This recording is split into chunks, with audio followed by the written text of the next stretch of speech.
एक दो ट्रेड्स जी, में प्लीज प्लीज इजाफा कीजिए। मिस्टीरियस होते हैं। अच्छा। ऐसे मिस्टी आप खुद अंदाज़ा लगाएं कि जो बंदा ख्यालात की दुनिया में रहता हो, इमेजिनेटिव जो ख्यालात की दुनिया में रहते हैं, वो कम बोलते हैं, आइसोलेटेड रहते हैं। ये ऐसे पर्सनालिटी के मालिक हैं जो ख्यालात की दुनिया में भी रहते हैं, बोलते फिर भी बहुत है।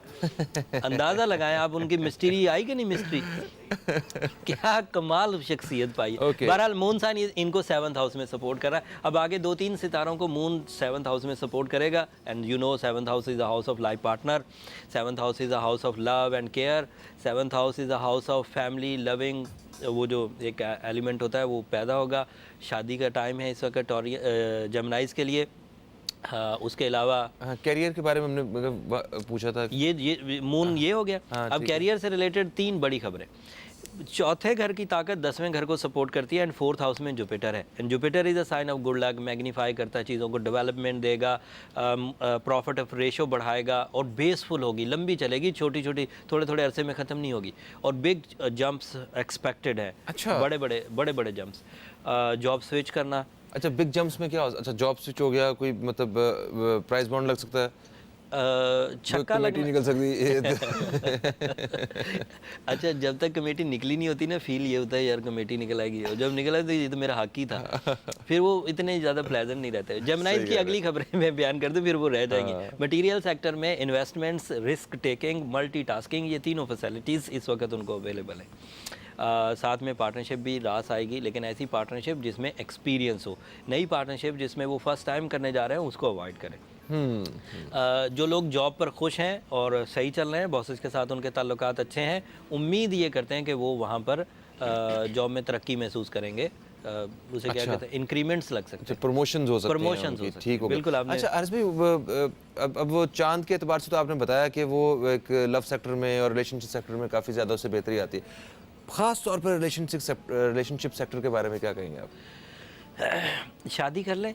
जो लोग उम्मीदवार हैं वो बेहतरीन टाइम है इस वक्त। ये थोड़े दिनों बाद इनको वीनस भी सपोर्ट कर देगा। मून एंड वीनस की ये सपोर्ट रिश्ता है, अज़दवाज, फैमिली लाइफ उसे भूमि ब्लास्टी कर देती, बेहतरीन फॉर्म में, रिवॉर्डफुल।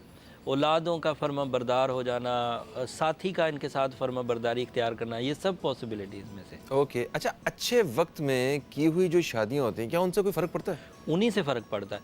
उससे क्या होता है, ये वो बहार के मौसम की सीडिंग होती है जिसमें आपको बहुत कम मेहनत से बहुत बड़े रिवॉर्ड्स मिलते हैं। मेहनत भी कम करनी पड़ती है और फिर ऐसा माहौल होता है जो इन मोहब्बत वाली चीज़ों को, इस केयरिंग कॉन्सेप्ट को डेवलप कर देता है। दोनों साइडें फिर इस चीज़ से एडवांटेज लेती हैं। बिल्कुल सही हो गया। अच्छा, मुख्तसरन इनको बता दें, कोई हेल्थ के बारे में कोई इनको एक इश्यूज का सामना था? जेमिनाई को अच्छा दौर हो चाहे बुरा दौर हो, उसको हेल्थ की तरफ से केयरफुल रहना चाहिए। जेमिनाइज को पहलवान सिर्फ लोग नहीं होते, सेंसिटिव होते हैं, इमोशनल होते हैं, एंड यू नो इनका ज़्यादातर तल्लुक जहनी जरखेज़ी से होता है।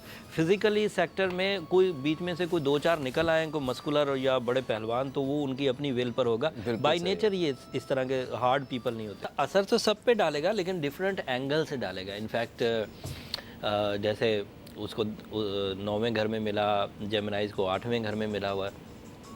अब सबसे ज़्यादा जो फ़ायदा होना है वो होना कैंसेरियन को है, वो अभी बयान करते हैं। लेकिन जेमिनाइज के एडवांटेजेस तालिब इल्मी के ज़माने में इमोशनल, जब सपोर्ट मिलती है तो इंसान में पैशन आता है, जज्बा।